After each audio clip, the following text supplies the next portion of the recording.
E o desenvolvimento do carro todo no Brasil, porque a Auto Union tinha um desenvolvimento paralelo, porque eles corriam os ralis.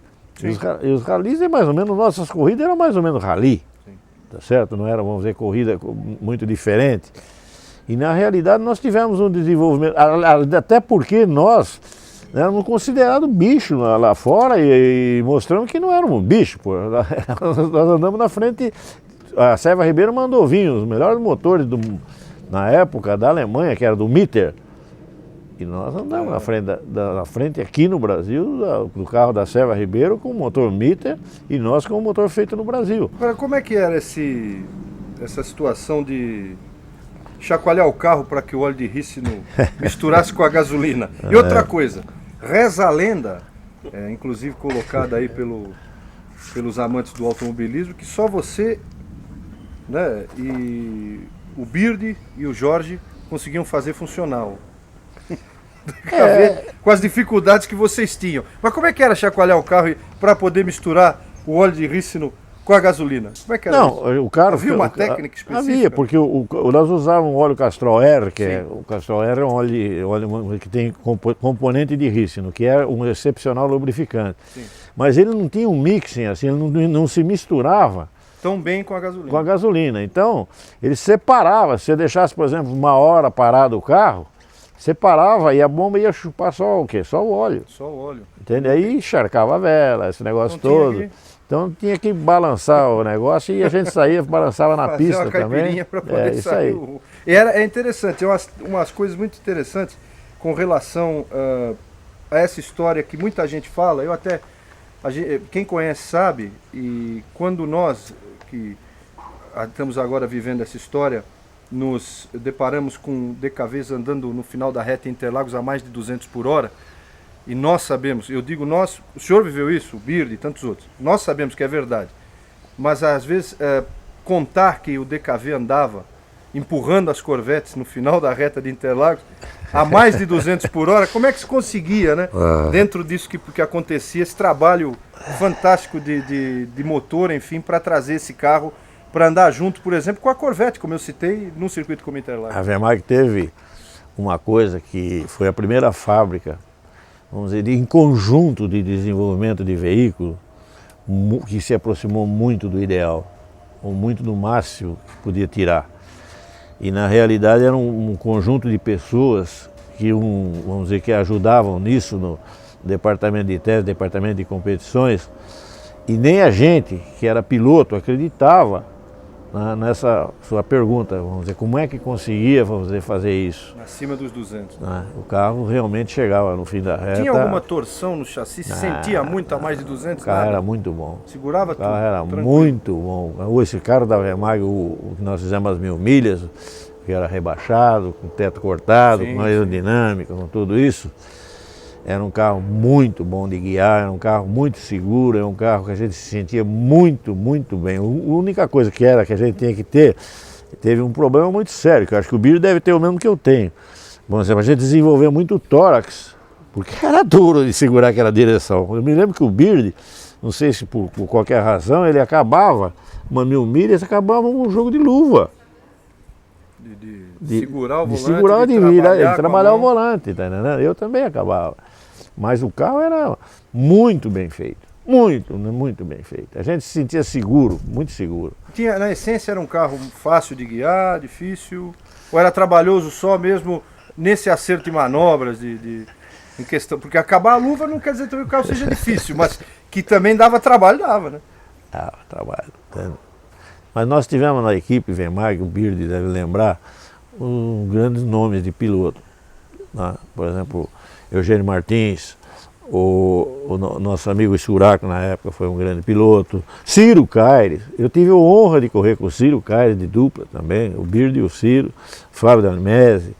Eram pilotos, vamos dizer assim, é um negócio meio assim, como hoje, vamos dizer, se você for ver o que tem de fanáticos por DKV, né, torcida fanático completamente, que eu saiba é só o pessoal do DKV, não tem ninguém que é, vamos dizer, da Cinca, que eu saiba, que tem essa da JK, que também correu, de Willis, de um outro lugar, bem fanatismo, tipo corintiano, esses esses proprietários de DKV.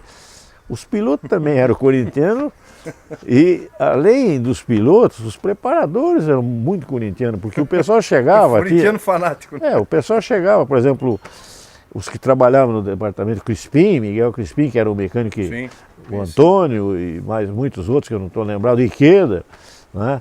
Esse pessoal trabalhava, vamos dizer, a fábrica não pagava mais hora extra, porque isso, porque aquilo, eles trabalhavam sem pagar. Virava à noite. Era amor, era fanatismo, era tudo, coração. Não era um profissionalismo, vamos dizer, de coração, não um profissionalismo de dinheiro. Brasileiro. Marinho, com relação ao Fórmula Júnior, também um projeto da VMAG, como é que foi essa passagem na Fórmula Júnior? Até é interessante uma questão desta diferença da pilotagem, é claro, de um carro como o DKV para o Fórmula, né? Uma investida que a VMAG teve com relação ao Fórmula Júnior. Como é que era esse trabalho? Nós estamos vendo imagens aí do Fórmula Júnior. Foi uma experiência muito interessante. Esse carro foi feito pelo Tony Bianco, com o seu Chico Landi, o chassi todo, o Bird, se eu não me engano, e o Eugênio compraram o carro, depois venderam para a VMAG e a gente conseguiu resultados expressivos na época, principalmente difícil, é muito complicado para, vamos dizer, a tração dianteira do DKV com a tração traseira, se vocês perceberem olhando o carro.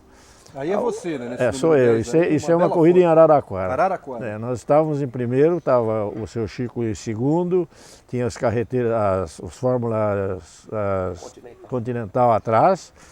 Faltava acho que 2 voltas para terminar, eu tive um probleminha no motor, mas a gente vinha ganhando a corrida. Agora, se vocês observarem a dimensão do pneu, a largura do pneu é muito fininho, né? Então, e é um carro que andava muito, porque era um carro, vamos dizer, super leve, um carro, se eu não me engano, na faixa de 560, 600 quilos, quer dizer, o carro andava muito.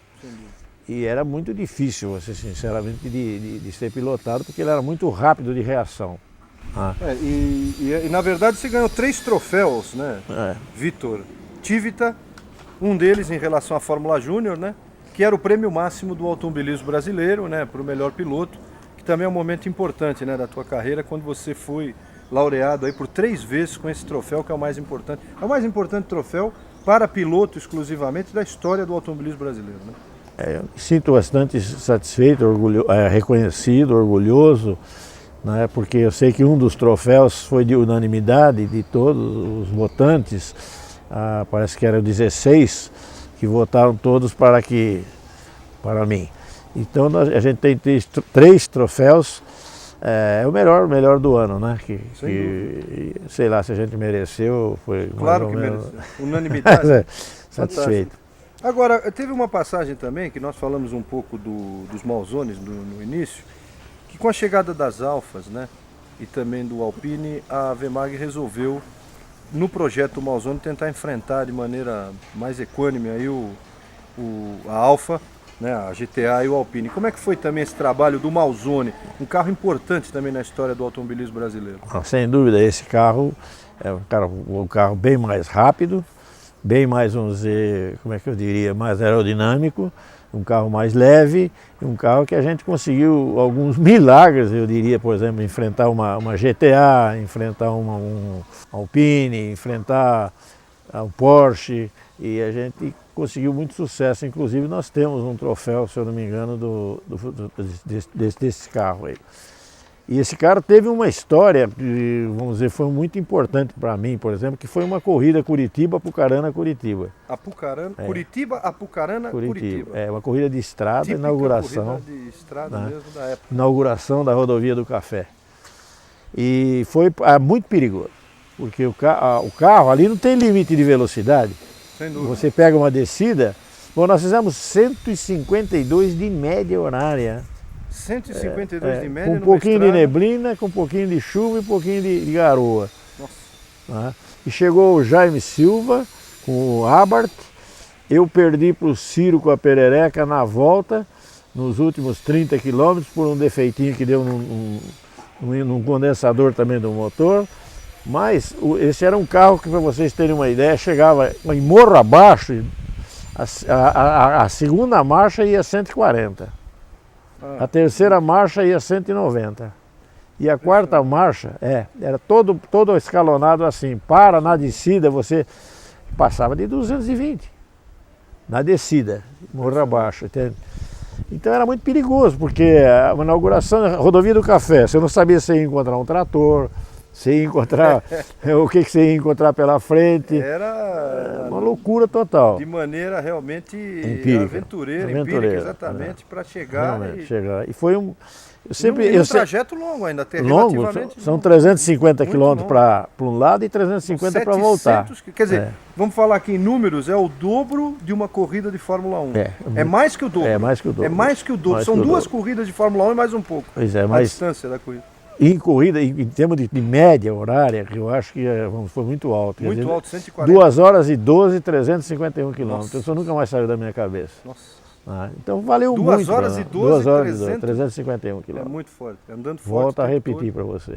Andando muito forte bom. o tempo todo. É muito forte. Era um bom carro. Muito né? bom. Deixou muita recordação boa para mim esse carro. Sem dúvida. Você teve uma conversa com o Fangio, Juan Manuel Fangio, pentacampeão do mundo de Fórmula 1, que também foi histórica.